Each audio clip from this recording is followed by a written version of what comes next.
Bonjour et bienvenue dans cette nouvelle vidéo où nous allons aborder les classes en Java. On va créer ensemble une petite classe euh, en programmation orientée objet d'ailleurs. Ce sera la première fois qu'on fera la programmation orientée objet. Du coup, on va voir comment créer une classe. Moi, j'ai pris pour exemple, on va créer un joueur dans un jeu vidéo, qui aura un nom et des points de vie définis. On pourra rajouter des trucs plus tard si on essaie de faire un truc plus développé. Pour l'instant, on va rester sur ça. Du coup, comment créer une classe? Ben, ah oui, tout d'abord, excusez-moi. On va créer un nouveau projet. Hein. Moi, je l'ai fait déjà pour pas perdre de temps. Vous pouvez l'appeler comme vous voulez. Moi, je l'ai appelé TP2. Et on va créer deux fichiers. Un fichier main.java qui correspondra donc au main et un fichier player.java avec un P majuscule s'il vous plaît. Les classes en Java, on leur met une majuscule. C'est même pas qu'en Java, en général les classes on leur met des majuscules. C'est comme ça. Du coup, on va créer la classe public class player. Donc ça, vous connaissez, on l'a fait déjà dans les exercices précédents. Alors maintenant, comment est-ce qu'on va faire parce qu'on va vouloir lui donner ce qu'on appelle des attributs. Qu'est-ce que c'est les attributs? Ça va être tout ce que j'ai parlé juste avant, par exemple un nom, des points de vie, des points de mana, j'en sais rien, tout ce qui pourrait correspondre à un player. Donc là, par exemple, on va lui donner un nom. Un nom, voilà, string name. Donc là, vu qu'on veut du code propre, nous, cet attribut, on va le mettre en private. À quoi ça sert de le mettre en privé? Ça sert qu'il ne pourra pas être accessible en dehors de la classe. Du coup, vous allez me dire, ça sert à quoi? On ne pourra pas le modifier ni rien. Pourquoi on crée un attribut qui n'est pas modifiable? Ben si, on va pouvoir le modifier, mais avec un setter. C'est-à-dire, hop, on va les générer. Quoique, tiens, pour la première fois, je vais les écrire pour vous montrer à quoi ça ressemble, parce que si je les génère, on va peut-être passer un peu vite dessus. Quoique. Si en vrai on va les générer. Parce que j'ai la flemme de les écrire. Voilà. Donc il suffit tout simplement d'aller dessus et vous avez vu, create getter and setter. Et en plus ça génère la javadoc. Enfin, je ferai un tutoriel sur la javadoc dans une prochaine vidéo. C'est très important, vous verrez à quoi ça sert. Je vais pas trop en parler. Ici, j'en parlerai donc dans une prochaine vidéo. On reviendra là-dessus. J'ai répété plein de fois la même chose, mais c'est pas grave. C'est pour que ça rentre. Du coup, là, on a deux choses. On a un getter et un setter. Tout ce que vous voyez là, ce sont des commentaires Javadoc, donc on s'en préoccupe pas. Donc on peut voir que c'est un public, donc on pourra y accéder en dehors de la classe. String, ça return un string, donc une chaîne de caractères, et c'est un getter, getName, ça permet d'obtenir le nom associé au player. Donc on met un return name, on pourrait mettre aussi un return 10.name, mais on n'en a pas besoin, parce que Java c'est intelligent et ça comprend qu'il n'y a pas aucune variable name passée en paramètre, il n'y a aucune variable name créée dans la méthode, du coup il comprend qu'il faut aller chercher l'attribut qui est là. Mais c'est quand même plus propre de marquer this.name. D'ailleurs on peut le voir à la coloration syntaxique, si on passe sur le setName, on voit que le paramètre il est en orange, enfin orange marron, et que l'attribut il est bien en bleu puisqu'on a this.name.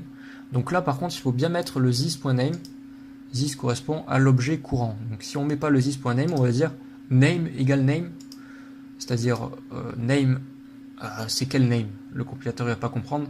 Est-ce que c'est l'attribut ou est-ce que c'est le paramètre? On ne sait pas. Du coup c'est pas bon, il faut bien préciser que c'est this.name, c'est-à-dire l'objet courant. On veut récupérer, enfin on veut initialiser ou modifier le nom pour l'objet courant. Voilà. Je ne sais pas si vous avez très bien compris, lorsque on fera ça dans le programme principal, ça sera un peu plus compréhensible, on va dire. Donc là, on a créé un setter et un getter. Donc le getter permet de récupérer, je répète un peu, le getter permet de récupérer le nom, tandis que le setter, lui, permet de modifier le nom. Voilà.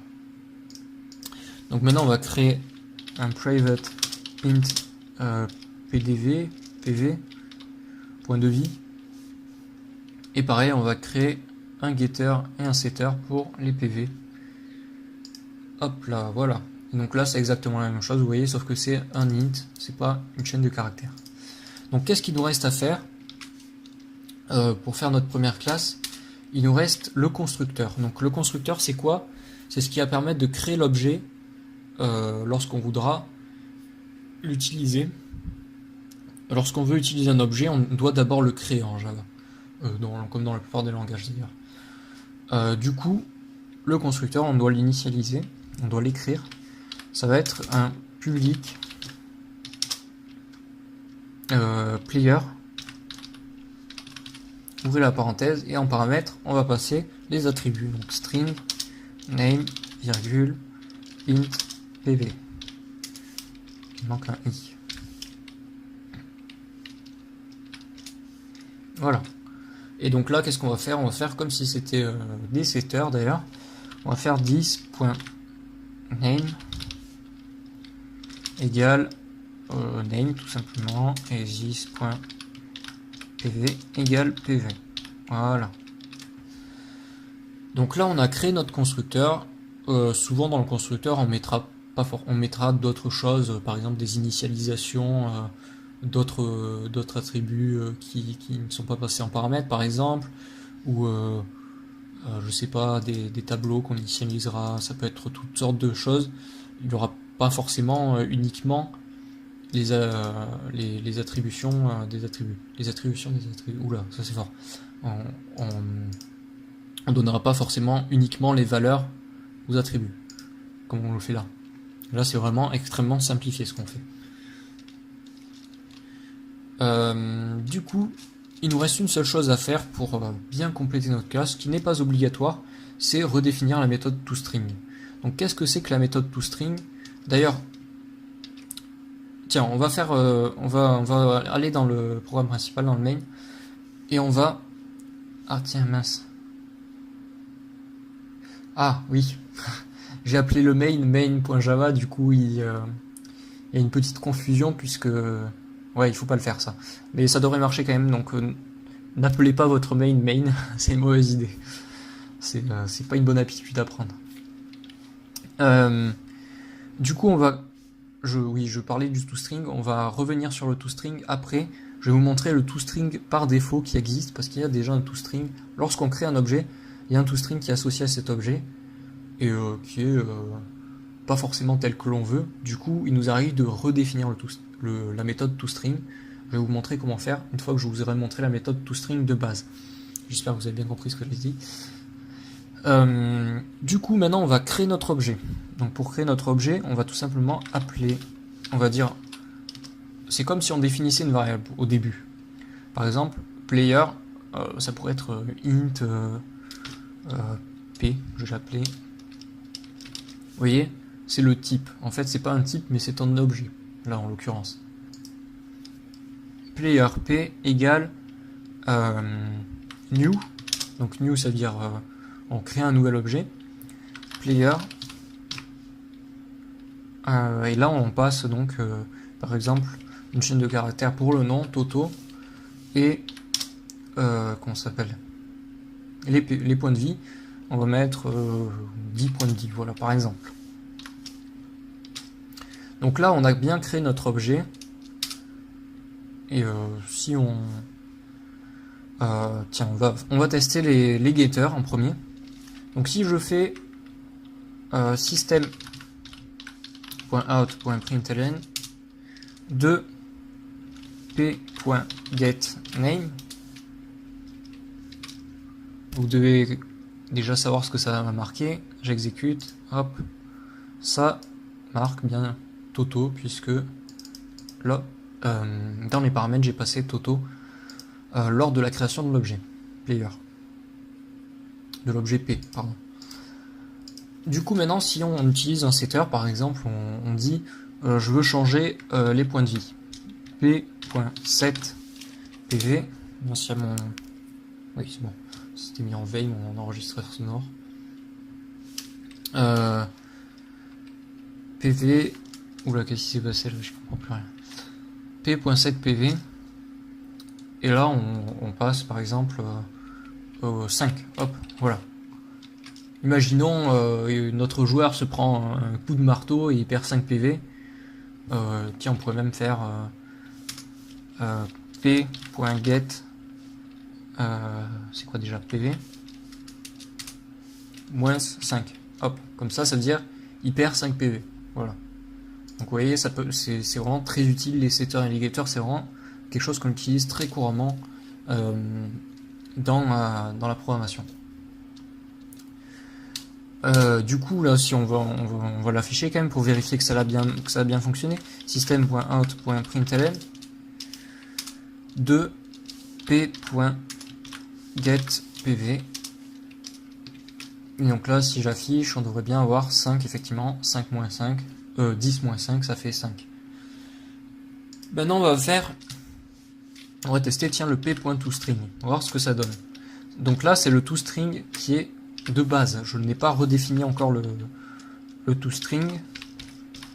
Du coup, je crois que... Oui, c'est bon. Parce que le truc qui était rouge, j'ai eu peur. Je me suis dit, depuis le début, je me trompe. Ce serait embêtant. Ah ben tiens, on peut voir que d'ailleurs, le p.toString est bien... existe bien, puisque ça l'exécute. Mais ça n'affiche absolument rien. Parce que j'ai oublié de mettre le système.out.println, je suis idiot. Je suis idiot. Excusez-moi. Oh là là. Ça arrive très souvent. Hein. Vous allez voir, d'oublier de mettre, quand on veut faire des tests, souvent on oublie de mettre les système.out.println et ça n'affiche rien et on est là. Putain, mais c'est bizarre, pourquoi ça affiche rien? Et voilà. Et donc là, on peut voir un truc un peu bizarre. Player, donc c'est l'objet, enfin c'est l'objet, c'est la classe, donc player, et l'adresse mémoire, je crois que c'est, si je dis pas de bêtises, je dis peut-être une bêtise, je suis pas du tout sûr, mais il me semble que c'est ça. Du coup, c'est pas très propre comme toString, nous on va vouloir le redéfinir. Ouais. Donc comment on fait pour redéfinir un toString? On va marquer @override, superbe accent anglais, public string toString. Forcément, un toString, ça, la méthode toString renvoie quoi? Un string, ce qui est à peu près logique. Donc là, il est en rouge parce qu'il veut un return. Un return, j'ai dit. Et donc là, qu'est-ce qu'on va mettre? On va mettre, par exemple, pseudo. Donc, faut pas oublier les guillemets. Hein. Pseudo 2 points plus 10. On n'est même pas obligé de mettre le 10. Regardez, ça devrait marcher. Name plus mettre un pipe pour faire joli. PV plus PV. Donc là, si vous êtes un tout petit peu si vous avez un peu compris depuis ce qu'on fait depuis le début, vous devriez comprendre donc ce qui va se passer. Là, il va y avoir d'afficher pseudo toto PV 5. Voilà. Bien sûr, si j'appelle le toString, maintenant à cet endroit-là, si j'appelle le toString avant d'enlever 5 PV, et ben on aura 10 PV, logiquement. Du coup, si j'exécute maintenant, eh bien, on a donc un toString un peu plus joli et un peu plus compréhensible qui nous renvoie ce qu'on veut. Donc, par exemple, le pseudo, toto et le nombre de points de vie. Voilà, c'est tout pour cette vidéo. On a appris à comment utiliser une classe, comment créer une classe, comment faire les setters, les getters, le constructeur et redéfinir la méthode toString.